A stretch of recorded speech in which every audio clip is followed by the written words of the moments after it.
我哋人類咧天生比較容易記住一啲傷害過我哋嘅人同事，因為喺遠古嘅時候咧，記住危險先至可以幫我哋避到風險同埋生存到落去嘅。咁所以如果我哋不斷反覆喺度諗過去嗰啲傷痛嘅時候咧，其實呢啲記憶好容易俾你扭曲咗，唔單止會令到我哋同其他人嘅關係惡化啦，仲會令到你自己陷入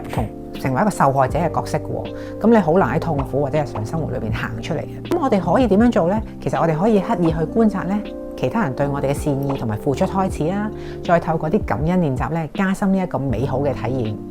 當我哋用感恩回應人哋嘅時候咧，其實嗰份正向嘅能量咧都會反映翻你自己身上嘅喎，咁就會帶嚟療愈俾大家啦。感恩咧可以令到大腦嘅多巴胺同埋血清素咧發放得更加強，令到人哋開心嘅神經咧會傳到你，改善咗你嘅情緒啦，同埋減低你嘅壓力嘅，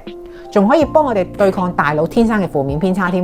所以你成日喺度練習嘅時候咧，大腦嘅神經咧就會改變噶啦，令到我哋可以更加正向咁回應呢一個世界。咁我哋點樣做呢？其實好簡單。第一，首先一定要多謝嘅係邊個啊？梗係多謝自己啦，感恩我嘅身體，感恩我自己嘅心念，好認真咁樣工作嘅自己。第二就拓展到去家人同埋朋友啦，嗰啲成日陪伴住你、守護住你嘅人，同埋支持你嘅人啦。